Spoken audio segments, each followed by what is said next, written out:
2026 એટલું ડેન્જરસ હશે? જે રીતના માહોલ હું જોઈ રહ્યો છું 2026નું વર્ષ એક એવું હશે કે જેમાં અડધી દુનિયા ક્યાંક ને ક્યાંક કોક ને કોક દેશ જોડે લડતી હશે, વોર ચાલતી હશે. પણ આ કળિયુગના ક્લાઇમેક્સમાં શું થશે? અત્યારે આટલું બધું છે તો ત્યારે શું થશે? કળિયુગના ક્લાઇમેક્સને જોવું હોય તો તમે આજે ઇઝરાયલ અને ગઝાની વોર જોઈ લો, રશિયા અને યુક્રેનની વોર જોઈ લો, ભવિષ્યમાં થનારી ચાઇના અને તાઇવાનની વોર જોઈ લો. ચાઇના અને જાપાનની વોર થશે, આ થવાનું. તો આપણે વર્લ્ડ વોર થવાની. પણ આ હનુમાન ચાલીસા ક્યારે કરવી જોઈએ, કયા ટાઈમ ઉપર? પણ બેસ્ટ સમય છે રાત્રે 9 થી. આ જે ઝેન્ઝી જે અત્યારે છે ને એકદમ હાઈપ બહુ થઈ છે, ઝેન્ઝી વિશે સૌથી પહેલો જ્યારે ઝેન્ઝીની આ વિચાર ચાલુ થયો ત્યારે સૌથી પહેલાં મારા મનમાં થોટ એવો હતો કે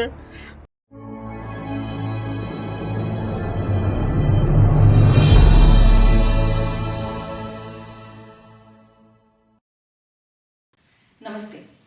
આપણા આજના જે ગેસ્ટ છે એમને એમના જન્મ પછી એક ટાઈમ પર ડૉક્ટર્સે એવું કહી દીધેલું કે આ બાળક જીવી નહીં શકે. જી હા, એમને એક રેર બીમારી છે જે નોર્મલી નથી જોવા મળતી. છતાંય એ બાળક મોટો થયો, એ ધર્મના વિદ્વાન થયા અને આજે એ લોકોને મોક્ષના દ્વાર દેખાડે છે. જી હા, હું વાત કરી રહી છું ઓમ ગુરુજીની, જેમની સંસ્થા આપણા અમદાવાદની ખૂબ નજીક આવેલી છે અને એ ઘણા સેવાકીય કાર્યો પણ કરે છે અને સ્પેસિફિકલી લોકો માટે એટલા સારા કામ કરે છે અને જે લોકોને મોક્ષ મેળવવો હોય એમના માટે તો એ આશીર્વાદરૂપ છે.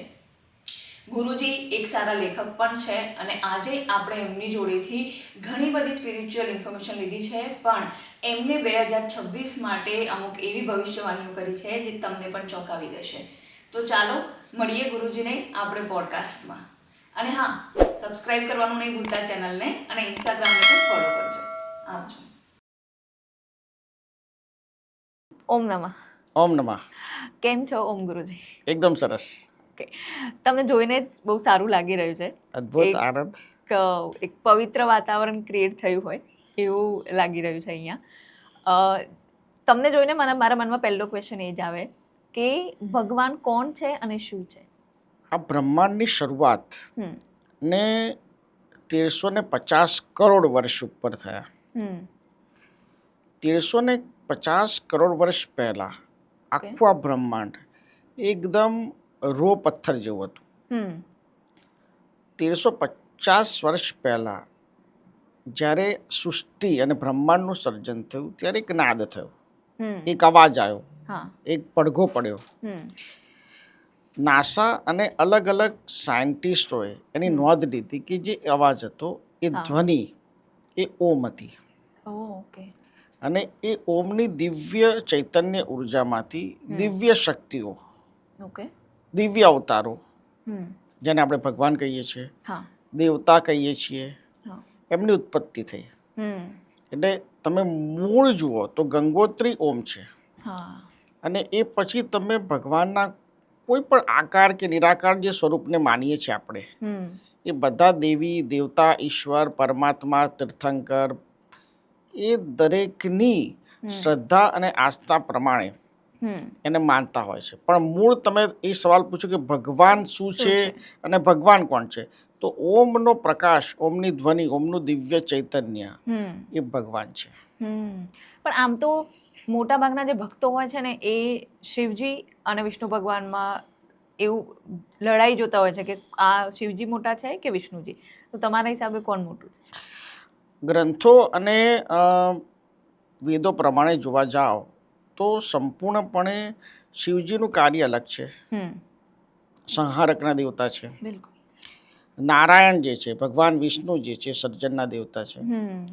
બંનેનું કાર્યક્ષેત્ર અલગ અલગ છે, બંનેની શક્તિ અને સામર્થ્ય અલગ અલગ છે, બંનેની વિચાર અને બંનેની ઉર્જા જે આ બ્રહ્માંડમાં રેલાયેલી છે એ અલગ અલગ છે. માટે ભગવાન શિવ મોટા, ભગવાન કૃષ્ણ કે ભગવાન નારાયણ મોટા કે ભગવાન રામ મોટા, એવું આપણે જેને કહેવાય ને કે એટલા માટે અલગથી ના કરી શકીએ, કારણ કે બંનેનું કાર્યક્ષેત્ર અલગ અલગ છે.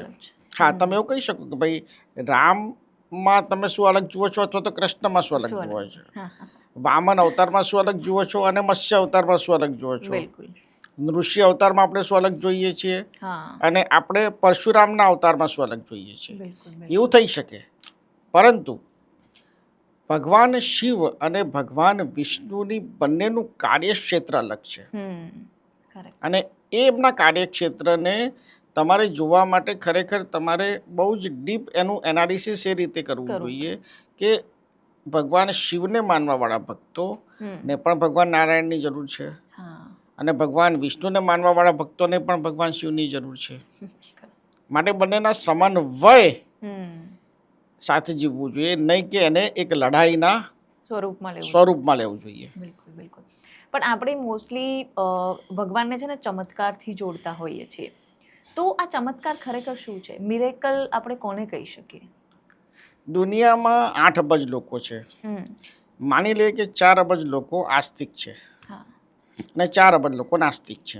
આપણે આપણી પૃથ્વીની વાત કરીએ, જેની ઉત્પત્તિ લગભગ સમજો 400 કરોડ વર્ષ થયા. આપણી પૃથ્વીની વાત કરીએ તો જે દિવસથી મનુષ્યને સમજણ પણ નથી પડતી, ભાષા નથી આવડતી, જે શરૂઆતનો પહેલો મનુષ્ય હતો, જેને સમજણ પણ નથી પડતી, જેને ભાષા પણ નથી આવડતી, પણ એને પણ ઇન્ટરેસ્ટ હતો કે એવું કશું બનશે જે મેં કલ્પ્યું છે. રાઈટ? આપણે જે કલ્પના કરીએ અને આપણે જે ખુદનો અનુભવ કરીએ અને જે અનુભવ આપણને એમ કે વાહ, આવું મારી જોડે કઈ રીતે થઈ શકે, અથવા તો મેં વિચાર્યું હતું ને થઈ ગયું, આને ચમત્કાર કહેવાય.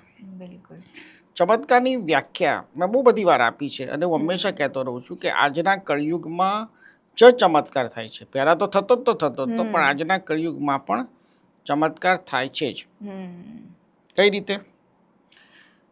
ચમત્કારને અનુભૂતિ અથવા તો ચમત્કારનું પેરામીટર, માપદંડ, ફૂટપટ્ટી એ મનુષ્ય પોતે જ અનુભવવાનું છે. સાચી વાત છે. બધા માટે અલગ અલગ હોઈ શકે ચમત્કાર. એક્ઝેક્ટલી. જ્યારે તમારું દિલ અને મન કહે કે મારા જીવનમાં જે ઘટના થઈ એને હું 110% મિરેકલ કહીશ, એ ઘટના ચમત્કાર. બરાબર છે, બિલકુલ. અને આઈ થિંક આજકાલના માણસોને ચમત્કારની ખૂબ જરૂર છે ગુરુજી, કેમ કે આજકાલ તમે માણસ જુઓ તો એક સતત દોડી જ રહ્યો છે. સ્ટ્રેસ છે, ટેન્શન છે, ડિપ્રેશન છે, આ બધી જ વસ્તુઓથી ઘેરાયેલો છે અને સતત એક ભૌતિક સુખ પાછળ વધારે દોડી રહ્યા છે. તો આમાંથી માણસને એક કયો ચમત્કાર છે જે બહાર કાઢી શકે? ઓકે, સૌથી પહેલાં તો કળિયુગની વ્યાખ્યા જે છે કે તમે ભૌતિકતાની પાછળ દોડ્યા કરશો. એટલે તમે ભૌતિકતાના એક એવા વિશ્વ ચક્રમાં ફસાયેલા છો કે જે વિશ્વ ચક્ર ક્યારે પણ પતવાનું નથી જ્યાં સુધી આ યુગ ના પતે, કળિયુગ ના પતે, અથવા તો આ એક આખા આવનારા 10,000 વર્ષ ના પૂરા થાય. હવે એમાંથી તમે બહાર નીકળવાની જે વાત કરો છો, શક્ય જ નથી. આપણે બધા એક લૂપમાં છીએ. આપણને બધાને એમ લાગે કે એક વ્યક્તિ અમદાવાદમાં બેઠો છે, એક વ્યક્તિ અમેરિકામાં બેઠો છે, બટ બધા જ આ યુગમાં લૂપમાં છે. એટલે તણાવ, ડિપ્રેશન, સ્ટ્રેસ એને દૂર કરવાની કોશિશ સ્ટ્રેસને ના કરો. સ્ટ્રેસ તમે દૂર કરવાની કોશિશ જેટલી કરશો એટલી વધશે. તમે એટલું વિચારીને ચાલો કે આજના દિવસમાં મારે જે કામ કરવાનું હતું એનું 70% કામ પતી ગયું, તો મારો દિવસ ઇટ્સ ઓકે. કાલ સવારની વાત કાલ સવારે. જે દિવસે તમે પીસ માટે દોડશો, જે દિવસ તમે સ્ટ્રેસ રિમૂવ કરવા દોડશો, એ દિવસે તમારો અશાંતિ ઊભી થઈ જશે અને તણાવ વધુ તણાવમાં પરિવર્તિત થશે. એટલે કળિયુગનો એક લૂપ છે, એ હંમેશા યાદ રાખો કે સ્ટ્રેસ રહેવાનો, અશાંતિ, અજંપો રહેવાનો. એની પાછળનું બીજું એક કારણ છે કે પહેલાં આજથી 40 જ વર્ષ પાછળ, જે 1980-85માં, તો ત્યારનો માણસ સંતોષી હતો. બિલકુલ. આજનો માણસ અસંતોષી છે. 85ના માણસના મનમાં એવું હતું કે મારા પાડોશીએ ગાડી લીધી છે તો ઇમરજન્સીમાં મને કામમાં આવશે. આજના માણસને એવું છે કે પડોશીએ જે ગાડી લીધી એના કરતાં વધારે મોંઘી, વધારે સારી ને વધારે ઉત્તમ લેવી છે. એટલે આ જે દોડ જે છે ને એ સ્ટોપ નથી થવાની. આ દોડ ઝેન્ઝીન આવ્યા પછી વધવાની છે, ફોર્સમાં જવાની છે. એટલે જે દિવસે તમે વિચાર કર્યો કે મારે સ્ટ્રેસ ફ્રી થવું છે, એ અથવા તો ડિપ્રેશન ફ્રી થવું છે, અથવા તો રિલેક્સ રહેવું છે અને પીસ આમ ઈશ્વરમાં જ ઓતપ્રોત રહેવું છે તો એ તમારે ભૌતિકતાની વચ્ચે આ લૂપમાં જ રહેવું પડશે. ભૌતિકતાની વચ્ચે ક્યાંક રસ્તો તમારે શોધવો પડે. ભૌતિકતાની જોડે જોડે જ અધ્યાત્મના રસ્તા ઉપર તમારે ચાલવું પડશે અને ચાલવું જ જોઈએ. લોકો શું ભૂલ કરે છે કે 70 વર્ષે ભગવાનની માળા જાપ સાધના ચાલુ કરે છે. 70 વર્ષે તમને ચેકબુકમાં સિગ્નેચરમાં બી છે ને પ્રોબ્લેમ થાય, બેંક બી તમારો ચેક રિટર્ન કરે તો તમને ભગવાનનું નામ ક્યાંથી યાદ રહેશે? જે નામ તમને પોતાનું યાદ નથી રહેતું તો ભગવાનનું ક્યાંથી યાદ રહેશે? 35 વર્ષે આ જર્ની ચાલુ થાય, 30 વર્ષે જર્ની ચાલુ થાય, 25 વર્ષે જર્ની ચાલુ થાય, પણ પૂરી અવેરનેસ સાથે કે તમે તમારા સાંસારિક જીવનને બેલેન્સ કરો અને આધ્યાત્મિક જીવનને બેલેન્સ કરો, અથવા તો 100% આધ્યાત્મિકતા તરફ આવી જાઓ. એ ઘણા લોકોને હું પણ એ જ કહેતી હોઉં છું કે આધ્યાત્મમાં કે યોગ મેડિટેશનની વાત કરીએ તો એવું જ કહે કે એ તો રિટાયરમેન્ટ પછીની વાતો છે. પણ મેં કીધું જ્યારે તમે ચાલી નહીં શકો અને તમને જ્યારે ભગવાનની જરૂર હશે ત્યારે જ તમે એમની જોડે જશો ને ત્યારે ભગવાન એવું કહેશે કે હવે મારે તારી જરૂર નથી. કે જ્યારે આપણે કોઈ ફૂલ પણ અર્પણ કરીએ ભગવાનને તો એ તાજું ફૂલ અર્પણ કરીએ, કર્માયેલું તો ના જ કરીએ. તો રિટાયરમેન્ટ પછી બી તો આપણે કર્માઈ જ જશું ને. જ્યારે આપણે ફ્રેશ છીએ ત્યારે ભગવાનને કેમ પોતાની જાતને ના ધરીએ? પણ એ સમજવું થોડું મુશ્કેલ છે સંસાર. એવું નથી, ભગવાનનો એજન્ડા બહુ ક્લિયર છે. ભગવાનના 3 પોઈન્ટ છે. પહેલો પોઈન્ટ કે ભાઈ તમને મેં પૃથ્વી ઇન્ટરનેશનલ હોટલ પર મોકલી દીધા, ઓકે, તમારું ચેક ઇન થઈ ગયું. જે દિવસે ચેકઆઉટ કરવાનું હશે હું તમને કહીશ, પહેલો મુદ્દો. બીજો મુદ્દો, ઓક્સિજન ફ્રી આપે છે. એના માટે તમને ઓક્સિજન આપે છે, પ્રધાનમંત્રીને બી આપે છે ને એ રાષ્ટ્રપતિને બી આપે છે અમેરિકાના. એમાં કોઈ પણ જાતનું કુદરત ઈશ્વર કરકસર કરતા નથી. અને ત્રીજો મુદ્દો, જે ફૂડ ખોરાક તમે કોળીઓ મોઢામાં મૂકો છો એની આખી પ્રોસેસ થઈ, વાઇટલ વિટામિન્સ મિનરલ જે બોડીને જોઈએ છે એ આપે છે અને તમારા બોડીમાં લોહી બનાવે છે. એને આખી પ્રોસેસને કુદરતે ડેવલપ કરીને જ આપી છે. આપણે ઉધામાં ઊભા કરેલા છે કે 1 કરોડ જોઈએ, 10 કરોડ જોઈએ, 100 કરોડ જોઈએ, 500 કરોડ જોઈએ, 5000 કરોડ જોઈએ. બરાબર છે.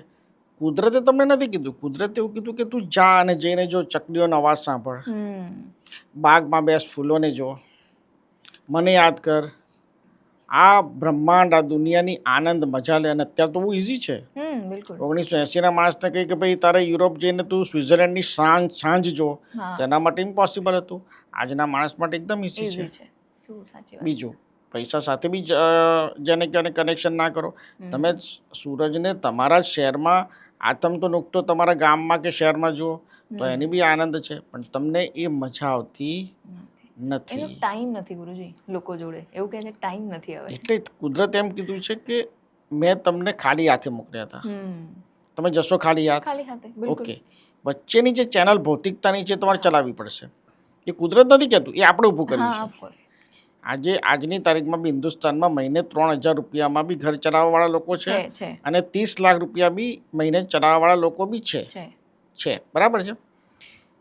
પણ હું એવું માનું છું સ્ટ્રોંગલી કે ઈશ્વરે આ ધરતીને આ કુદરતને એવી બનાવી દીધી છે કે કીડીને કણ મળે છે, હાથીને મણ મળે છે, એ ખોરાકની ભાષામાં, જીવવાની ભાષામાં. પણ પછી એનાથી વધારે તમે માંગ્યા કરો છો અને દોડ્યા જ કરો છો, તો એ આપણી જ ભૂલ છે. બરાબર છે. આપણે બીજા કોઈને ના કહીએ, એ આપણી જ ભૂલ છે. આપણી એટલે આખા આ પૃથ્વી પર રહેતા દરેક મનુષ્યની વાત છે. આપણે વી છીએ. જેમ જેનઝી છે એમ આપણે બધા વી છીએ. તમે ઝેનઝીની જે વાત કરતા હતા એમાં જ મને યાદ આવ્યું કે આ જે ઝેનઝી જે અત્યારે છે ને એકદમ હાઈપ બહુ થયું છે, ઝેનઝી આ લોકો, અમુક લોકો કહે છે કે એ પ્રોબ્લેમેટિક જનરેશન છે, અમુક એવું કહે છે લોકો કે એ બહુ મચ્યોર અને સારા એક સમજુ જનરેશન છે. તો આ ઝેનઝી વિશે તમારું શું કહેવું છે ને આજથી 10 વર્ષ પછી ઝેનઝીનું ફ્યુચર શું હશે?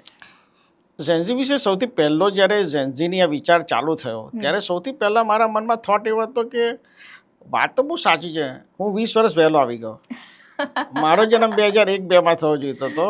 તો હું કદાચ જેને કહેવાય ને કે આજના આ ડિજિટલ યુગને, આજના આ એકદમ રીચેબલ યુગને, આજના આ સમયને બહુ જ ઇઝીલી અને વધારે સારી રીતે સમજી શકીશ. યંગ જનરેશન 2001-2 પછીની જે જનરેશન છે એની સાથે મારે બહુ જ ક્લોઝ રિલેશન રહ્યા છે. ડિસ્કસ, કાઉન્સિલિંગ, ચર્ચા, વિચારણા, સવાલો, જવાબો. બહુ સાચું કહું ને તો એ લોકો બહુ જ સ્માર્ટ છે, બહુ જ સ્માર્ટ. એમની પાસે દરેક જવાબ પછી એક સવાલ છે હમ અને એ સવાલની પાછળનું ઔચિત્ય કારણ એમને ખબર છે કે લોકો શું પૂછી રહ્યા છે અને એમને શું જોઈએ છે. હું કદાચ મારી ઉંમરના 20-22 વર્ષે જોઉં તો મને એમ લાગે કે મારા કરતાં 20-22 વર્ષનો આજનો જો યુવાન છે હા. એ વધારે સક્રિય, બિલકુલ. વધારે ડાયનામિક, વધારે પ્રશ્ન પૂછવાવાળો Yes. અને વધારે પડતું દરેક જગ્યા પર પોતાનું ઇન્વોલ્વમેન્ટ દેખાડવાની Wow. કોશિશ કરે Yes, છે. yes. એક બીજું, ઝેન્ઝી એ પ્રોબ્લેમેટિક જનરેશન નથી, પણ એ લોકોને ખબર છે કે અમારી અંદર મલ્ટી સ્કિલ છે. હા. જેમ કે સમજાવું કે હું 100 ઝેન્ઝી જે મારી સાથે જોડાયા એના એક્ઝામ્પલ આપું તો કોઈ એક વ્યક્તિ મને એમ કહે છે કે તમે બેસ્ટ મંત્રના રચેતા છો, એક ઝેન્ઝી મને એમ કહે છે કે તમે બેસ્ટ કાઉન્સિલર છો, એક ઝેન્ઝી મને એમ કહે છે કે તમે પોએટ બહુ સરસ છો, એક ઝેન્ઝી મને એમ કહે છે કે તમારું વિઝન જેને કહેવાય કે દૂરનું સારું છે, ભવિષ્યનું જોવાનું. એટલે દરેક ઝેન્ઝી મને અલગ રીતે જુએ છે, હા. જ્યારે હું 100 ઝેન્ઝીને એક જ રીતે એનાલિસિસ કરતો હોઉં સમટાઈમ. Yes. એટલે તમારો જે સવાલ જે પ્રમાણે હું કહું કે અત્યારની જે જનરેશન છે એ ખરેખર એવી જનરેશન છે કે જે ખાસ કરીને ભારતની જે જનરેશન છે અને 65% આજની જનરેશન યુવાન જે જનરેશન આ દેશમાં છે હા. એ ખરેખર આ દેશને ખૂબ જ આગળ લઈ જશે. બિલકુલ. એ છે કે ઝેન્ઝી અન્ડરસ્ટેન્ડિંગ અને એ કદાચ આપણી એજ કરતાં એમની ખૂબ વધારે છે, પણ ઓવરઓલ એ ઝેન્ઝીના પર્સપેક્ટિવથી તમે જુઓ તો લાઈક એ કેટલા એ લોકો આધ્યાત્મિક થઈ શકે. લાઈક અત્યારે કલયુગ છે, ચાલે છે, શું એવા ઝેન્ઝી છે જે આ બધામાં માનતા હશે અને એ લોકો સ્પિરિચ્યુઅલી બી એટલા એક્ટિવ હશે? ઝેન્ઝીને સ્પિરિચ્યુઅલ અને માઇથોલોજીના ગૂઢ રહસ્યમાં રસ છે. ઝેન્ઝીને રસ છે કે એકચ્યુઅલમાં જે સંતો થઈ ગયા જેને આપણે ચમત્કારિક સંતો કહીએ છીએ એ લોકોએ એમના જીવનમાં શું કર્યું, હા. એમને એવું શું કર્યું, એમને એમાં ઇન્ટરેસ્ટ છે, એમને એવો ઇન્ટરેસ્ટ છે કે કુંડલીની જાગૃત થાય તો ખરેખર બ્રહ્માંડની ઉર્જા સાથે અમે કનેક્ટ થઈ શકીએ. હા. અને ખાસ કરીને આજની ઝેન્ઝીનો જે બેસ્ટ સવાલ મને પૂછવામાં આવે છે અને મેં બહુ જ બધી જગ્યા વાત કીધી છે, ટાઈમ ટ્રાવેલ. ટાઈમ ટ્રાવેલ એક એવી મેથડ અને પ્રોસિજર છે કે જે જનરેટ જે દિવસ થશે, એક આજથી લગભગ 15 વર્ષ પહેલાં એઆઈની ડિસ્કશન ચાલતી હતી, ભાઈ એઆઈ આવશે ત્યારે બધું બદલાશે. ત્યારે આપણને એવું લાગતું હતું કે ના એવું નહીં થાય, પણ આજે આપણને લાગે છે કે એઆઈએ ઘણું બધું ચેન્જ કર્યું છે, બદલાવ લાવ્યો છે. એવી રીતે વન ડે ટાઈમ મશીન આવશે. તો ઝેન્ઝીને એમાં ઇન્ટરેસ્ટ છે કે અમારે 100 વર્ષ પાછળ જઈને, 200 વર્ષ પાછળ જઈને, અથવા તો 50, 60, 70, 80 વર્ષ પાછળ જઈને આ દેશની શું સિચ્યુએશન હતી, અધ્યાત્મની શું સિચ્યુએશન હતી, એમાં રસ છે. અધ્યાત્મમાં એ લોકો રસ લે છે, સવાલો પૂછે છે. એ લોકો પૈસા પાછળ એવા ભાગતા નથી, એ લોકો પૈસા કમાવા બી છે અને વાપરવા બી છે. એમને મહિનો એન્ડ થાય ને એમને એમ લાગે કે નવો મોબાઈલ મારે જોઈએ છે તો એ લોકો ક્રેડિટ કાર્ડને સ્ક્રેચ કરતા વિચારતા નથી. તમે વિચારશો પણ એ નથી વિચારતા. સાચી વાત છે. કેમ? એ પ્રેઝન્ટમાં જીવે છે. બિલકુલ. એમને પ્રેઝન્ટ ગમે છે, વર્તમાન ગમે છે, કે વર્તમાનમાં આજે જીવી લો. પણ આપણને તો ફ્યુચર માટે બધું ભેગું કરવાનું શીખવાડવામાં જ આવ્યું છે મા બાપ તરફથી જ, કે ફ્યુચરનું શું, ફ્યુચરની સિક્યોરિટી કેવી, એટલે એવી આપણને પહેલાંથી મેન્ટાલિટી એવી ક્રિએટ થઈ છે. અત્યારે સારું છે, એ લોકો લકી છે અને આઈ થિંક આપણે બી થોડા જજમેન્ટલ છીએ, એ ના થઈએ તો આઈ થિંક ઝેન્ઝીને આપણે વધારે સમજી શકીએ, આઈ ગેસ. કેવું છે કે એ લોકોની માન્યતા અને સમજણ ઝેન્ઝીની જે 5 વર્ષમાં ડેવલપ થઈ એમાં એમને 2-3 એવા સમયગાળા દેખ્યા. અત્યારે વોર ચાલી રહ્યા છે દુનિયાભરમાં. બિલકુલ. કોવિડનો એક સમય ગયો. કોવિડના સમયમાં તો લગભગ બધા જ લોકોને એવી અવેરનેસ થઈ ગઈ કે આજે જીવી લો. બરાબર છે. બચત પૈસાની એક અલગ પ્રશ્ન છે, પણ ઝેન્ઝી માટેની પ્રશ્ન એ છે કે ભાઈ મારે આજે આ ગીતને સાંભળવું છે અને આ હેડફોનથી આ કંપનીના બ્રાન્ડ સાથે સાંભળવું છે, તો એ પરચેસ કરશે. તમે નહીં કરો. બરાબર છે. કેમ કે તમારા મગજમાં હજી એ ઘટના કે બચત, પૈસા, સેફટી. જ્યારે ઝેન્ઝીને તમે પૂછશો તો એ કહેશે કે બચત કરવાથી, હું સમજો કે એક યંગ છોકરો છે, અમન નામનો છે, એને મને કીધું હતું કે હું ખાવા પીવાનું ડાયટ બધું ફોલો કરીશ, પણ વન ડે હું એક ફ્લાઇટમાં બેસીશ અને એ પ્લેન ક્રેશ થશે તો મારું આ બધું કરેલું વેડફાઈ જશે. એના કરતાં મને આજે ઈચ્છા થાય છે કે ભાઈ મારે અત્યારે આ ખાવું છે તો ખાઈ લઉં છું. અને બીજા દિવસે કસરત બી કરી લઉં છું. હમ એ લોકો આ બેલેન્સ જીવન જીવવા માંગે છે. બિલકુલ બિલકુલ. હા, પરંતુ જેમ દરેક સિક્કાની સારી બાજુ બી છે એમ ખરાબ બાજુ બી છે. હા જેમ કે ડ્રગ્સ, હા એ જેમ છે. કે ડ્રિંક્સ, યસ. તો આ બધાથી દૂર રહેવા માટે હું બી સમજાવું છું. અને જેનજી પણ હવે તો બધું ગૂગલ સર્ચ કરીને સમજી શકે છે કે આ બધી ખરાબ આદતોથી એમના શું નુકસાન થશે. બિલકુલ બિલકુલ. પણ આપણે જેમ વચ્ચે કલયુગની વાત કરતા હતા, તો આ કલયુગ ચાલુ થઈ ગયો છે, એ પૂરો ક્યારે થશે, અને કલી અવતારની ને બહુ બધી વાતો થઈ રહી છે, તો એમાં કેટલું મિથ છે અને કેટલી સચ્ચાઈ છે એમાં? કળિયુગ જે છે ને, આમ જોવા જાવ તો એક એવી પ્રક્રિયા અને પ્રોસેસ છે કે જેની શરૂઆત લગભગ હું માનું છું અને મારી ગણતરી છે કે 2000 વર્ષ પૂર્વે કળિયુગની શરૂઆતને કહી શકાય. ઓકે. ભગવાન શ્રી કૃષ્ણના જન્મને 5200 વર્ષ પ્લસ થયા, હમ બરાબર છે. એ પછીનો જે આ 2000 વર્ષનો જે સમય છે એને તમે કળિયુગ કહી શકો, અથવા હમ તો તરત જ સમજો કે ભગવાન શ્રી કૃષ્ણના સમયના પછીના સમયને પણ તમે કળિયુગ તરીકે આંકી શકો. આંકી શકે. અને ત્રીજું એક ઓપ્શન છે, કારણ કે 2-3 ઓપ્શન એટલા માટે કહું છું કે આમાં ચર્ચા છે, બિલકુલ બિલકુલ. જે ઘટનાના 3-4 પાસા હોય, હમ બરાબર છે. ત્રીજી એક મેથડ છે કે ભાઈ આ તો કળિયુગ છે જ નહીં, ઓકે. આપણે હજી કળિયુગના એ એરા કે ઝોનમાંથી હજી પ્રવેશ કરી રહ્યા છે, ટનેલમાં છે. આપણે હજી અમદાવાદ તરફ જઈ રહ્યા છે, અમદાવાદમાં પહોંચ્યા નથી, કળિયુગમાં પહોંચ્યા નથી. એક આ પાથવે છે હજી તો, કે ભાઈ હજી કળિયુગ આવી રહ્યો છે. હજી આના કરતાં વધારે બર્બરતા, વધારે ખરાબી, વધારે બ્રુટલ સિચ્યુએશન દેશ અને દુનિયામાં જોવા મળશે, એવી પણ એક માન્યતાઓ છે. એટલે 3-4 માન્યતાઓ જે ચાલી રહી છે એમાંથી હું એવું સમર્થન કરું છું કે કળિયુગના રોડ મેપ ઉપરથી જે આપણે પસાર થઈ રહ્યા છે, હજી માણસાઈ અને માનવતા જીવંત છે. અને જ્યાં સુધી માણસાઈ અને માનવતા જીવંત છે ત્યાં સુધી કળિયુગ એના ટોચ ઉપર અથવા તો ચરમ પર નથી, એના શરૂઆતી કાળ છે. આ જેને કહે ને કે પ્રી ફેસ છે, હજી તો ટ્રેલર છે. આ પિક્ચર હજી આખું બાકી છે કળિયુગનું. તો આ કળિયુગના ક્લાઇમેક્સમાં શું થશે? અત્યારે આટલું બધું છે તો ત્યારે શું થશે? કળિયુગના ક્લાઇમેક્સને જોવો હોય તો તમે આજે ઇઝરાયલ અને ગઝાની વોર જોઈ લો, રશિયા અને યુક્રેનની વોર જોઈ લો, ભવિષ્યમાં થનારી ચાઇના અને તાઇવાનની વોર જોઈ લો. આ થવાનું છે, ભવિષ્યમાં થશે. ચાઇના અને તાઇવાનની વોર થશે, ચાઇના અને જાપાનની વોર થશે. આ થવાનું. તો આપણે વર્લ્ડ વોર થવાની. વર્લ્ડ વોર થવાની. ક્યારે થશે? વર્લ્ડ વોર હું 2024થી કહી રહ્યો છું કે આવનારા 2-3 વર્ષમાં વર્લ્ડ વોર થશે. અને એ પહેલાં યુક્રેન યુદ્ધ ચાલુ થયા પહેલાં બી મેં વર્લ્ડ વોરની આગાહી કરી ચૂક્યો હતો, યુક્રેન રશિયા વોર પહેલાં બી. એટલે યુક્રેન રશિયા વોર થઈ, એ પછી ગઝા અને ઇઝરાયલ ચાલી રહ્યું છે. જે રીતના માહોલ હું જોઈ રહ્યો છું, 2026નું વર્ષ એક એવું હશે કે જેમાં અડધી દુનિયા ક્યાંક ને ક્યાંક કોક ને કોક દેશ જોડે લડતી હશે, વોર ચાલતી હશે.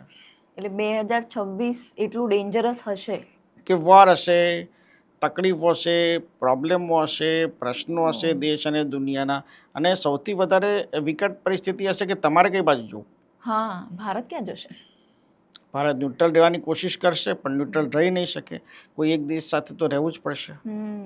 તો ભારતમાં સિચ્યુએશન કેવી રહેશે 2026માં?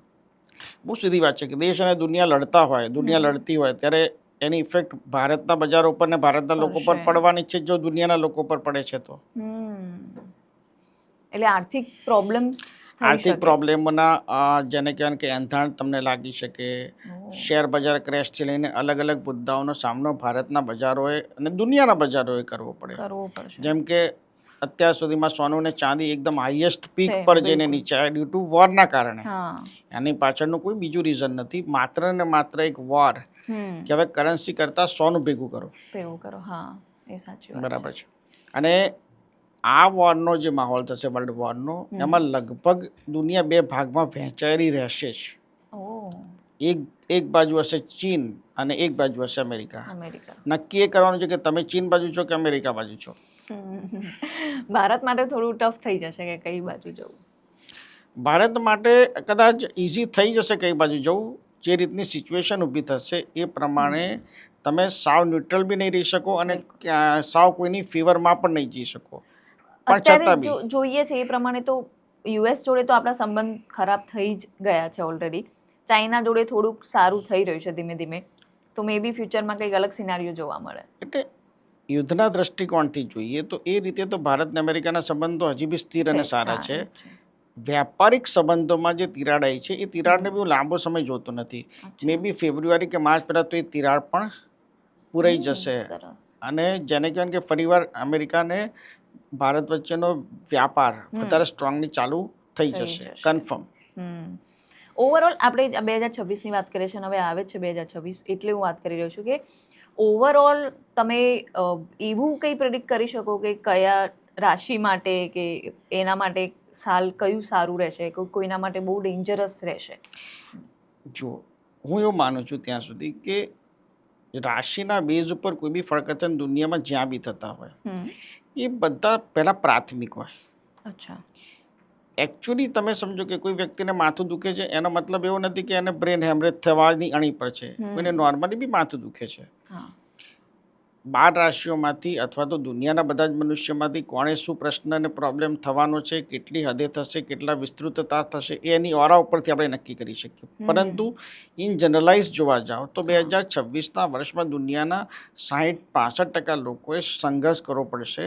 અને બીજી રીતે જોઈએ તો જેની પાસે પૈસો છે એને પ્રોબ્લેમ નથી, અને જેની પાસે પૈસા નથી એના માટે કોવિડ હતો તો બી સંઘર્ષ હતો, અને વર્લ્ડ વોર થશે તો બી સંઘર્ષ થશે. પણ વર્લ્ડ વોર થશે ત્યારે પરમાણુ હથિયારથી થશે, વર્લ્ડ વોર થશે ત્યારે હવે સૈનિકો જેને કહેવાય ને કે રણ મેદાનમાં નહીં લડે, પરંતુ મિસાઇલો એક દેશ ઉપરથી બીજા દેશ ઉપર આક્રમણ કરશે.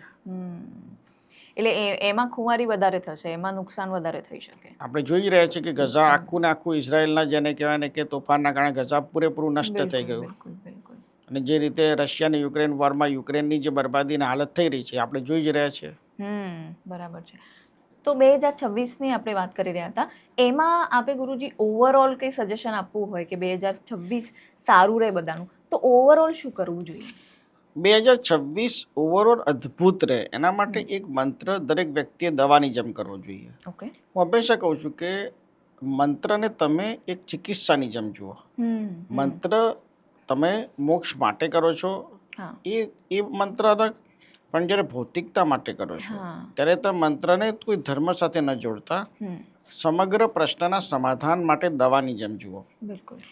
2026માં તમે જે પરિસ્થિતિ વિપરીત થવાની છે દેશ અને દુનિયામાં, માહોલ જે ડિસ્ટર્બ થવાનો છે, પરિસ્થિતિઓ જે ફેવરેબલ નથી રહેવાની, એના માટે ઓમ ત્રતા વામ નમઃ, ઓમ ત્રતા વામ નમઃ, ઓમ ત્રતા વામ નમઃ મંત્ર 3 વખત બોલવાનો. ફક્ત ઉઠતા બેસતા ગમે ત્યારે મંત્ર કરી શકાય.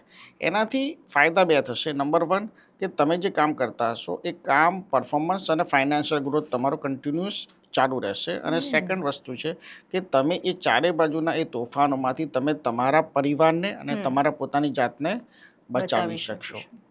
અને આ મંત્ર અદ્ભુત રીતે કાર્ય કરશે. આપણે મંત્રની વાત કરીએ છીએ એટલા માટે જ કે મંત્ર લાઈક અત્યારે આજકાલ રેમેડીઝ ને બધું બહુ ચાલે છે માર્કેટમાં, કે પૈસા માટે કે રિલેશનશિપ માટે આ રેમેડી કરો, આ નંબર લખી લો. તો એવો કોઈ મંત્ર ખરો જે શોર્ટ તમને ધન પ્રાપ્તિ અને તમારી સંપત્તિ વધારવામાં મદદ કરે તમને? એક્ઝેક્ટલી. જેમ કે ભૌતિકતા, પૈસા, ધન એ આજના સમયની, આજના આ યુગની, બરાબર છે, જેને આપણે કળિયુગના રોડ ઉપરથી પસાર થતો યુગ કહીએ છીએ, કે હજી કળિયુગ હજી તો શરૂઆત પણ નથી થયો અને શરૂઆતના આપણે રોડ ઉપર છે. એ વખતે ભૌતિકતા માટે તમારે ઓમ ધનલક્ષ્મી કુબેર વામ લક્ષ્મી દેવી નમઃ, ઓમ ધનલક્ષ્મી કુબેર વામ લક્ષ્મી દેવી નમઃ. બરાબર છે. આ મંત્ર 100% જેને કહેવાય ને કે 3 વખત બોલવાનો અને ત્યારબાદ ઓમકાર ચાલીસાનો પાઠ કરી લેવાનો. ઓમકાર ચાલીસાના માધ્યમથી આપની ઓરા હોય એ ઓરામાં ત્રતા નામની ઉર્જા હોય જે દરેક મનુષ્યમાં હોય, ને રોજ એમને ત્રતા ઉર્જા કુદરત આપે. સવારે 6 વાગે ને રાતના 12 વાગ્યા સુધી આપણે ત્રતા ઉર્જાને 2% પણ પૂરી કરી શકતા નથી. 18% ઉર્જા, 18% એટલે 18 ઉર્જા, 2 અંશ વાપરીએ છીએ, 18 વેડફાય છે. એ ત્રતા ઉર્જાનો ઉપયોગ તમે આ મંત્રના માધ્યમથી કરી શકો છો. ઓમ ત્રતા વામ નમઃ કરો અને તમે સંકલ્પ કરો તમારો, તો પણ તમારું આર્થિક ઉત્થાન થશે. જો તમારા મનની અંદર સતત અને સતત તમે તમારી સ્કિલ, એબિલિટી અને તમારા કામને વળગીને રહેશો, જેમ કે કુદરતે દરેક માણસમાં 10 સ્કિલ આપી હોય છે, પણ આપણે કેટલી સ્કિલનો ઉપયોગ કરીએ છીએ? એક કે બે. જે કામ તમે કરો છો એ કામ તમને ગમે છે કે નથી ગમતું, છતાં તમે ડ્રેગ કર્યા કરો છો. અને બીજું કે તમે કોઈ તમારો નાનો મોટો શોખ પૂરો કરો છો, વાંચનનો, હરવા ફરવાનો, બરાબર. પરંતુ ઘણા બધા લોકોએ પોતાના જીવનના 50માં 55માં વર્ષમાં એવું નોંધ્યું છે કે મારામાં આ એબિલિટી પણ હતી, પણ મેં 25 વર્ષ આને એક્સપ્લોર ના કરી. બરાબર છે. મારામાં આ સ્કિલ પણ છે, પણ મેં એને વધારવાની મને તક ના મળી દુનિયાની દોડધામમાં. એટલે દરેકમાં જે સ્કિલ હોય છે, સ્કિલને ઓળખીને 10 સ્કિલનો ઉપયોગ તમારે કરવો જોઈએ. સવારે તમને એવું લાગે કે ભાઈ મને મારા જીવનમાં આ વસ્તુ કરવાથી આનંદ મળશે, તો એ તમે ચોક્કસ કરવું જોઈએ. અને પૈસા, તમે જો ખુશ હશો તો તમે પછી જે કામ પરફોર્મન્સ કરશો એ તમે 100% કરી શકશો. તમારી જેવી એનર્જી સામે તમે સામે તમને એટ્રેક્ટ કરી શકશો.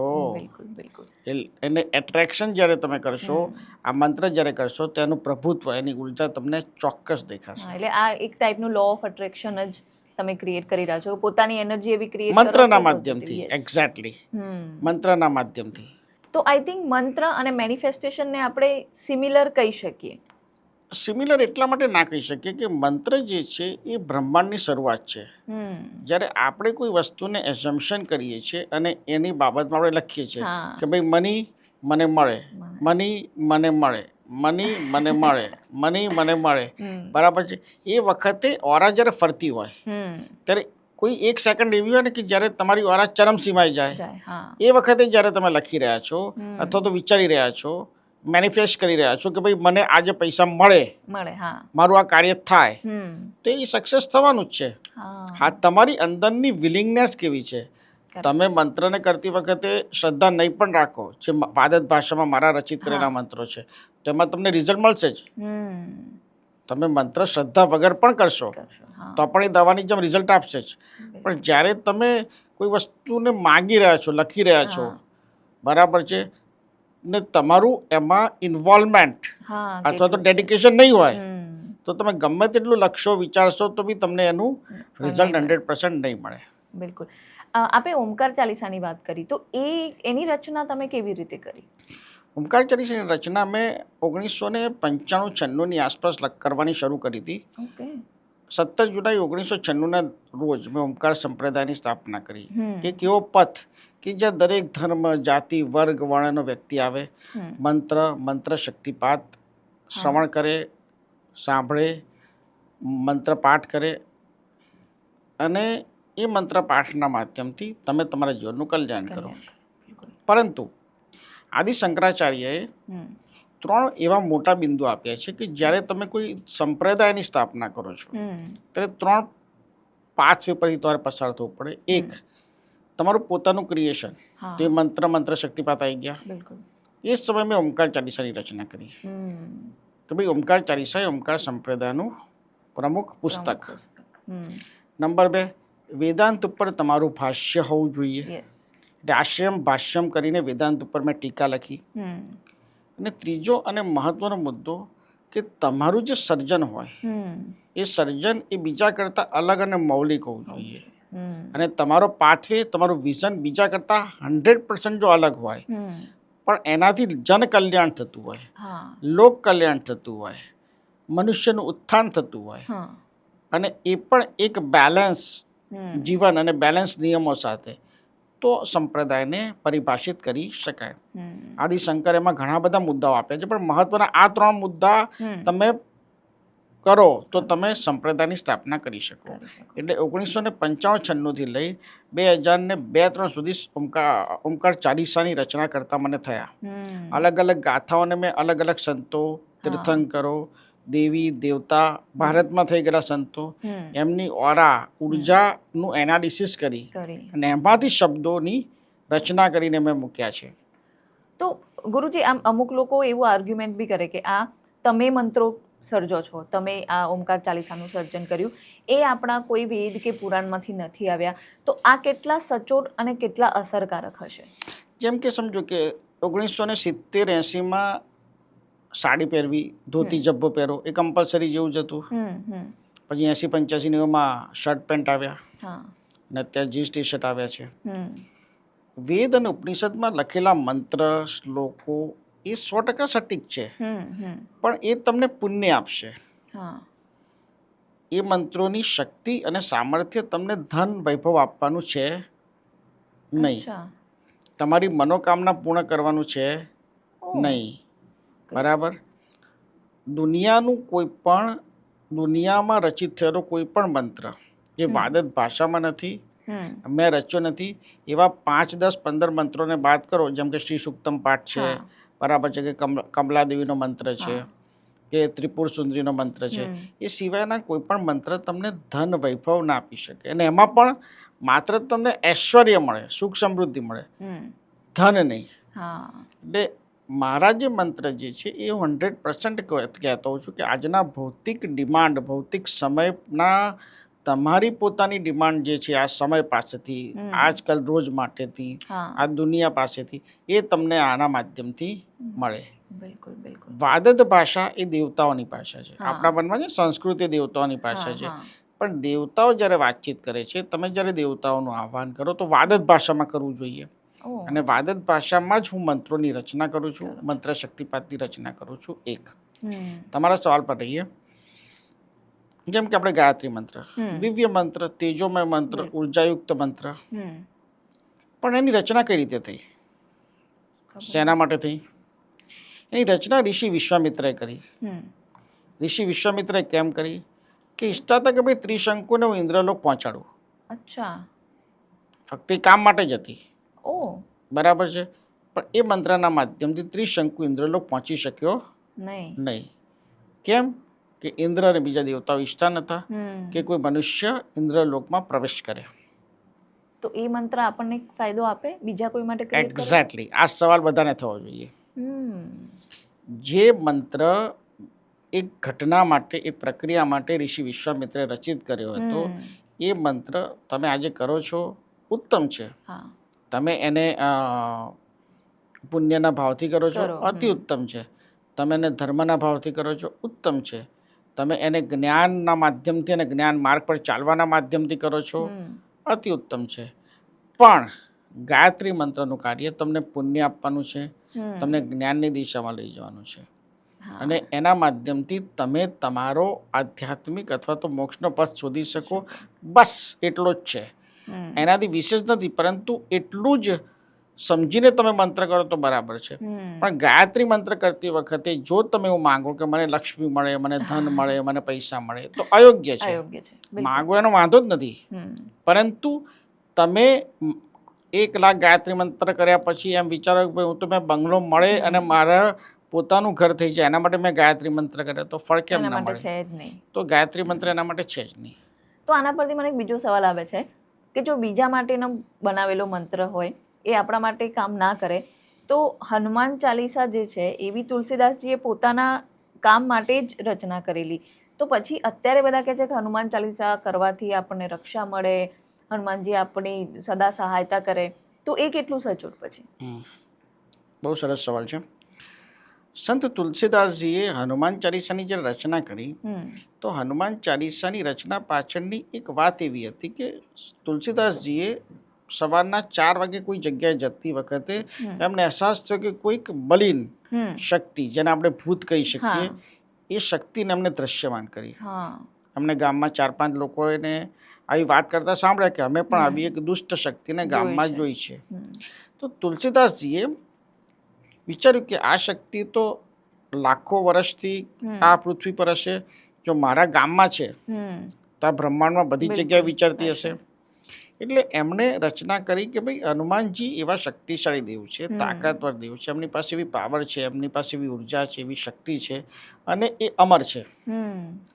તો એમની એવી શક્તિ અને ઉર્જાથી ભરપૂર એવી કોઈ ગાથાની રચના થાય જે જનમાનસ માટે કામ આવે. આઈ અગેન રિપીટ, જનમાનસ માટે કામ આવે, આવનારા યુગ માટે, આવનારા લોકો માટે કામ આવે, એવી રચના કરવાની ઈચ્છા એમને રાખી. અને પછી એમને હનુમાન ચાલીસાની રચના કરી. હનુમાન ચાલીસાની રચના કરતા એમને મારા હિસાબે આમાં મત મતાંતર હોઈ શકે, પરંતુ લગભગ 63 દિવસથી સમય ગયો. કયો ઓકે અને ત્યારબાદ એમને ગામમાં જે ગામમાં એ રહેતા હતા તેમને હાકલ કરી. આજના સમયમાં પણ શેરીએ શેરી હાકલ કરવાની આ પેલી જેને કે પ્રથા છે કે ભાઈ ચલો ભાઈ રમણભાઈ પટેલના ત્યાં લગ્ન છે તો તમે જમણવાર ચાલુ થઈ ગયો છે, તમે બધા આવી જાઓ, એવી રીતનું. તો એમને શેરીએ શેરી હાકલ કરાઈ અને 6 વાગે એમના જ્યાં રહેતા હતા ત્યાં સભા ગોઠવાઈ. માત્ર 8 પહેલા લોકોએ હનુમાન ચાલીસાનો પાઠ કર્યો અને હનુમાન ચાલીસા સાંભળી. સવાલ 8 લોકોનો નહોતો, સવાલ એ હતો કે તુલસીદાસજીએ શું કહ્યું. તુલસીદાસજીએ કહ્યું કે હનુમાન ચાલીસા જે આજે હું આપને સંભળાઈ રહ્યો છું એ હનુમાન ચાલીસા મેં આજના સમય માટે અને આવનારા યુગ માટે લખી છે. મને ખબર નથી કે ભગવાન હનુમાનજીની ઉર્જા આમાં કેટલી સામેલ છે, પણ જો મેં ખરા હૃદયથી હનુમાનજીની ઉર્જાને પરખી હશે, સમજી હશે, તો આવનારા સમયમાં કદાચ હજારો લોકો કરશે. બિલકુલ. કેટલું શું કીધું તું? હજારો લોકો કરશે. જ્યારે કરે છે કેટલા લોકો? 40 કરોડથી પણ વધુ લોકો હનુમાન ચાલીસા નિત્ય કરે છે. એનો મતલબ તુલસીદાસજીએ જ્યારે બીજા માટે રચના કરી, અહીંયા વિશ્વામિત્રજીએ પોતાના માટે ને ત્રિશંકુ માટે રચના કરી હતી, જ્યારે તુલસીદાસજીએ હનુમાન ચાલીસાની રચના આવનારા આ સમય માટે અને આવનારા હજી બીજા 10,000 વર્ષ 20,000 વર્ષ માટે પણ હનુમાન ચાલીસાની રચના કરી કે લોકો યુગો યુગો સુધી ભગવાન હનુમાનની ઉર્જા, શક્તિ, સામર્થ્ય ને પોતાની પીડાને દૂર કરવાનું સાધ્ય અને કારણ બનાવી શકે. પણ આ હનુમાન ચાલીસા ક્યારે કરવી જોઈએ, કયા ટાઈમ ઉપર? બહુ સરસ સવાલ. હનુમાન ચાલીસા લોકો ગમે તે સમય કરે છે, કરવી જ જોઈએ, પણ બેસ્ટ સમય છે રાત્રે 9 થી 11. અચ્છા, કેમ રાત્રે? રાત્રે 9 થી 11 દેવી દેવતા તમે જે બી મંત્ર, ચાલીસા, પાઠ, ચોપાઈ એ 9 થી 11 દેવતાઓના કાન સુધી પહોંચી શકે. સમજી લો કે હનુમાનજી અત્યારે ઇન્દ્રલોકમાં છે, એમના પોતાના મહેલમાં છે, બિરાજમાન છે. 9 થી 11 સમય એવો છે કે બ્રહ્માંડમાંથી જ્યાં હનુમાનજીનું નામ અલગ અલગ રીતે કોઈ પુકારતું હશે, કોઈ બજરંગ બલી કહીને પુકારતું હશે, બરાબર છે, કોઈ મારુતિ નંદન કરીને પુકારતું હશે, બરાબર છે. તો હનુમાનજીનું જ્યાં જ્યાં નામ પુકારાતું હશે 9 થી 11 હનુમાનજીની સુધી તમારી પ્રાર્થના હનુમાન ચાલીસાના માધ્યમથી પહોંચી શક્યો. તુલસીદાસ જે માર્ગ તૈયાર કરી આપ્યો. હવે સમજો કોઈ માણસ બેઠો છે અને બોલે છે ઓમ હનુમંતે નમઃ, ઓમ હનુમંતે નમઃ, ઓમ હનુમંતે નમઃ, પણ બપોરે 3 વાગે બોલે છે તો હનુમાનજી સુધી નહીં પહોંચે, તમારી વારામાં રહેશે. પણ રાતે 9 થી 11 જો તમે આ કરશો તો એ સીધું હનુમાનજી સુધી પહોંચશે. તમારી પ્રાર્થના, તમારી પીડા, તમારો સંકલ્પ. એટલે તુલસીદાસજીએ જે રચના કરી એ પહેલા જ દિવસથી એ રચનાનો પાયો, આધાર લોકો હતા, નહીં કે પોતે. બરાબર છે. પણ આપણે હમણાં જે ઇન્દ્રલોકની જે વાત કરી રહ્યા હતા કે આવી રીતે મોક્ષનો દ્વાર ત્યાંથી છે, આ મેં પહેલી વાર સાંભળ્યું છે કે મોક્ષનો દ્વાર તમારા ઇન્દ્રલોકથી જાય. તો આ એવું કેમ? અને મોક્ષ આજકાલ શું કળિયુગમાં મોક્ષ મેળવવો ઇઝી છે? અને ઇઝી હોય તો કેવી રીતે મેળવી શકે લોકો? વેદ, આપણે વેદોની બહુ જ વાત કરીએ છીએ. આજના બહુ બધા લોકો એમ કહે છે કે અમે સનાતની છીએ, બરાબર. તો તમે 10 લોકોને ઊભા રાખીને પૂછો કે ભાઈ સનાતની તમે છો, ઓકે, તો વોટ ઇઝ ધ ડેફિનેશન સનાતની? વ્યાખ્યા શું કે ભાઈ સનાતની શું, કે વોટ ઇઝ ડેફિનેશન ઓફ સનાતની? તો કે ના ભાઈ અમે હિન્દુ છીએ, બરાબર છે. ના, સનાતનીની વ્યાખ્યા છે કે જે વેદ અને ઉપનિષદને માને, એમાં જે બી લખ્યું છે, તમે વાંચ્યું છે નથી વાંચ્યું એ છોડી દો, પણ તમે એવું માનો કે એમાં જે લખ્યું છે સટીક અને સત્ય જ છે, એક એક લીટી, એક એક શ્લોક, એક એક ચોપાઈ. 1 2 તમે 6 દર્શન સટીકપણે માનો કે ભાઈ ભારતીય 6 દર્શન છે, એમાં મેં વાંચ્યા નથી પણ એમાં મને અતૂટ વિશ્વાસ છે કે એમાં જે જ્ઞાનીજનોએ લખીને ગયા છે એ જ્ઞાનીજનોએ સત્ય જ લખ્યું છે. અને 3જા નંબર છે ભગવદ્ ગીતા, શ્રીમદ ભગવદ્ ગીતા.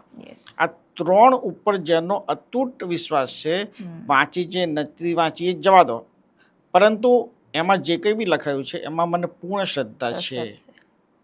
બરાબર છે, હમ, એ સનાતની કહેવાય. બિલકુલ. હવે સનાતની વ્યક્તિ એમ કે અમે ઇન્દ્રને માનતા નથી. હમ, હવે સમજો પહેલા એ વાત કે ભાઈ ના ના ભાઈ ઇન્દ્ર તો ડરપોક દેવતા છે. હમ, ડરપોક નહીં, ઇન્દ્ર જેવો શક્તિશાળી દેવ હમ, બરાબર છે આ બ્રહ્માંડમાં કોઈ નથી. હમ, ઇન્દ્રને જે રીતે ઋષિ મુનિઓએ હા, એની છબીને પ્રસ્થાપિત કરી, હમ, એ ઇન્દ્રને ખોટી રીતે ડરપોક અને ડરેલા દેખાડવામાં આવ્યા, દેખાડવામાં આવે. એવું નથી. વેદોમાં સ્પષ્ટપણે લખ્યું છે કે ભાઈ ઇન્દ્ર લોક જે છે એ દેવતાઓ ત્યાં બિરાજમાન છે ને એના રાજા ઇન્દ્ર છે.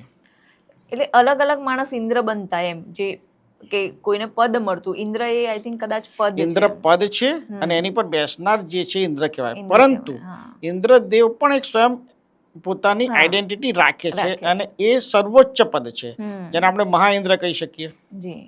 અને પછી જે ઇન્દ્રના પદ બદલાતા હોય એમાં જે બદલાતા ઇન્દ્ર આવે, પ્રધાનમંત્રીનું પદ એક જ હોય હમ. પણ પ્રધાનમંત્રીઓ અલગ અલગ આવી અલગ અલગ શકે. આવી શકે. બિલકુલ. એવી જ રીતે ઇન્દ્ર જે છે, હમ. જે ઇન્દ્રની વાત આપણે કરીએ છીએ એ ઇન્દ્ર દેવતા છે, પોતે એક્ઝિસ્ટ કરે છે, ઇન્દ્ર લોકમાં છે. મોક્ષમાં જવા માટે તમારે પહેલા મૃત્યુ બાદ સમાંતર દુનિયામાં જવું પડે, જેને આપણે પેરેલલ વર્લ્ડ કહીએ છીએ યસ. અથવા તો ઉલટી દુનિયા કહીએ છીએ. હમ. એ ત્યાંથી પસાર થઈને તમે ઇન્દ્રલોકમાં જાઓ. હમ. ઇન્દ્રલોકમાં એક ડિપાર્ટમેન્ટ એવું છે કે જ્યાં જન્મ અને મૃત્યુની પ્રોસેસ ચાલે છે. ચાલે. હમ. જન્મવા માટે તમે 25 મિનિટ ઇન્દ્રલોકમાં રોકાયા અને તમે રિબર્થ થઈને તમારી ઓરાને આત્મા સાથે નીચે આવ્યા. હમ. ફરી વાર સમજો, હમ. મૃત્યુ થયું, હા. સમાંતર વર્લ્ડમાં ગયા. યસ. જેવા સમાંતર વર્લ્ડમાં ગયા ત્યાં તરત ઇન્દ્રલોકમાં ગયા. હા. ઇન્દ્રલોકના એક વિભાગમાં 25 મિનિટમાં તમારી કાયા પલટ કરી દેવામાં આવે. હમ. તમારી આત્મા અને ઓરા જૂની રાખવામાં આવે, હા. શરીર નવું, 9 અને તમને નીચે રીબર્થ આપવામાં આવે. આવે. હવે તમે અત્યારથી જ એવું રાખો હમ. કે મારે ઇન્દ્રલોકમાંથી પાછા આ ધરતી પર નથી આવવું, નથી આવું. તો તમારે પહેલા ઇન્દ્રલોકના રહેવાસી બની જવું પડે. હમ. એટલે તમને ત્યાંના રેસિડેન્સ વિઝા મળી જાય હમ. અને પછી તમે અત્યારના 10 વર્ષના સમયગાળા પછી મોક્ષમાં જઈ શકો. અચ્છા.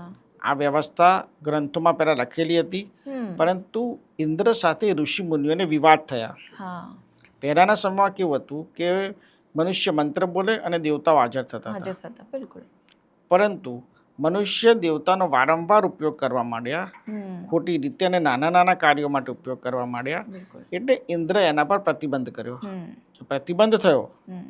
એટલે વિખવાદ ચાલુ થઈ ગયો. હા. ઋષિ મુનિઓએ એમના પોતાના શાસ્ત્રમાં, એમના પોતાના પુરાણોમાં, હમ. એમના પોતાના લખતા પોતાના પુસ્તકોમાં હમ. ઇન્દ્રની વાત, કારણ કે લખવાનું તો 11,000 વર્ષ પહેલા આવ્યું, એ બિલકુલ. પહેલા તો લખવાનું બી નહોતું. નહોતું. હા. મોઢાથી મોઢા શિષ્યને શીખવાડવામાં આવતું હા, હતું હા, જ્ઞાન. બિલકુલ. લખાણની પદ્ધતિ જ નથી. હા.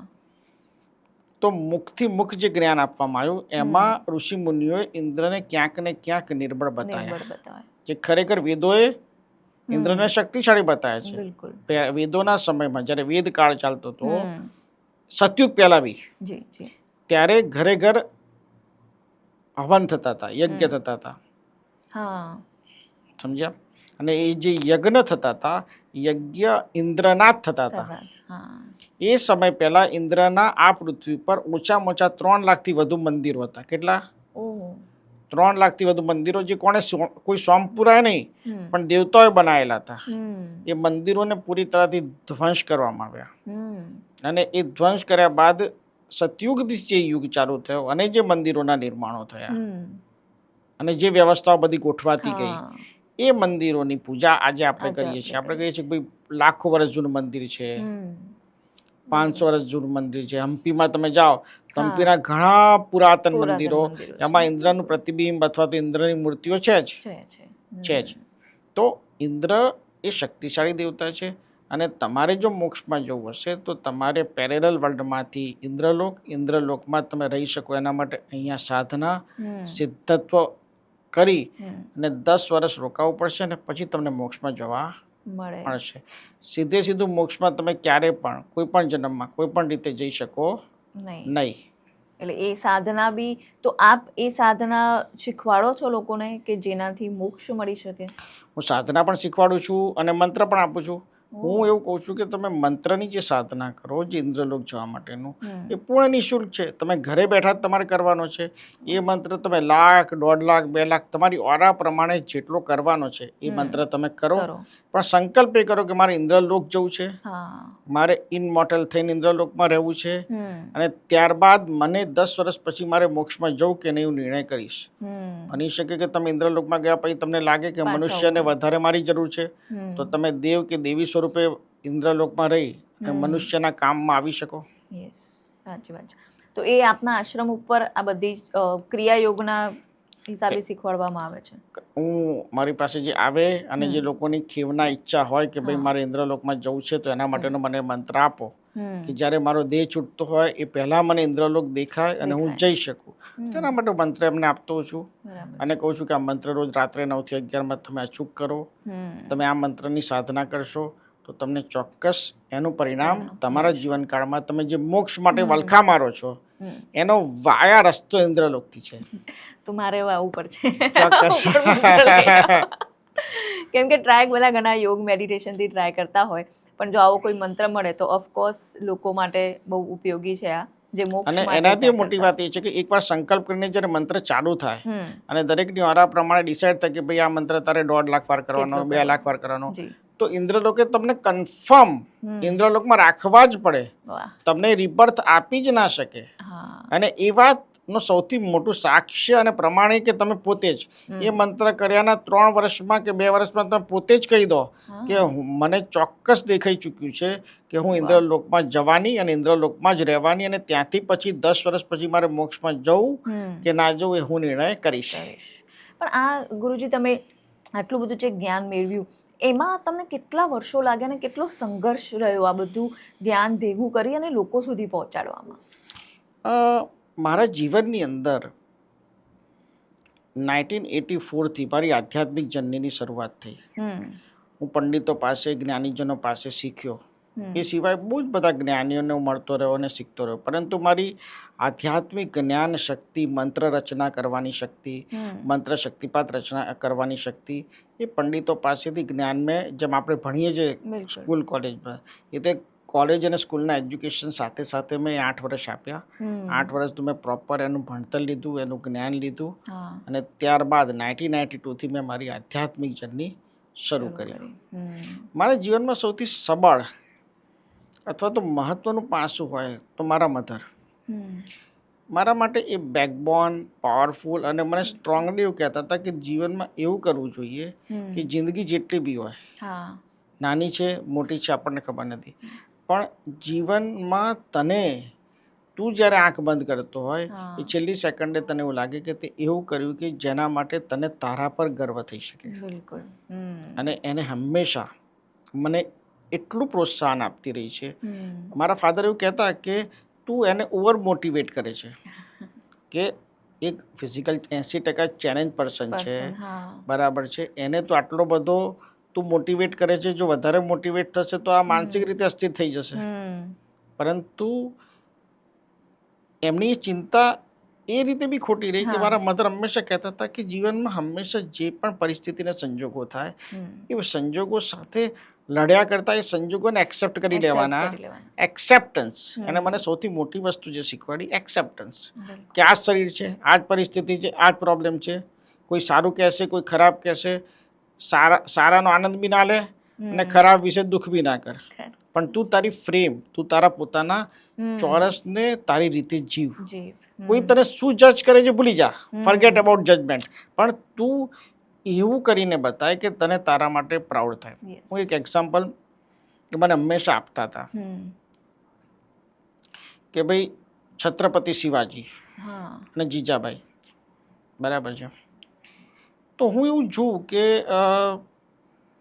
છત્રપતિ શિવાજી મહારાજ ને જીજાબાઈએ બનાવ્યા અને પ્રતિમાબેને એક ઓમ ગુરુને બનાવ્યા. તો છત્રપતિ શિવાજી પોતે જે કોઈનું રીરા હતા, જીજાબાઈનો એ માતાનો જ એક સ્પર્શ કાઢી કે શિવા તારે કરવાનું છે, અને શિવાજીએ કરી બતાવ્યું. પણ એક ફિઝિકલ ચેલેન્જ 80% ડિસેબલ છોકરાને કે જે પથારી વશ હોય એને ત્યાંથી ઊભો કરી આધ્યાત્મમાં લઈ જવો, સ્કૂલ કોલેજનું શિક્ષણ પૂરું કરાવવું, યુપીએસસી અને આઈએએસ પ્રિલિમિનરી પરીક્ષા પાસ કરાવવી, વાહ. ત્યાં સુધીની જે જર્ની કરાવી, હમ. તો એ તો એક સાવ પથ્થરને હા જેને કહેવાય કે તમે એક કાચો હીરો તો બનાવ્યો. હા તો જર્ની અને તાકાતની જ્યારે સ્ટ્રેન્થની વાત થાય હમ તો શિવાજી તો બહુ મહાન હતા. એ જન્મ્યા ત્યારે જ એવું હતું કે ભાઈ શિવાજી એકદમ મહાન રાજા સાહસિક થશે, હતા. હા મહાન રાજા બનશે. તો એ મહાન રાજા બનાવવામાં જીજાબાઈએ જે યોગદાન આપ્યું, હા. એના કરતાં હું મારી રીતે જો એનાલિસિસ કરું બિલકુલ તો બિલકુલ મારી મદરનું યોગદાન એટલા માટે મહત્વનું છે બહુ જ વધારે કે શિવાજીને જરૂર જ નથી. યસ જ્યારે મારા માટે મારી મધર ના હોત હમ તો મારું અસ્તિત્વ જ ના હોત.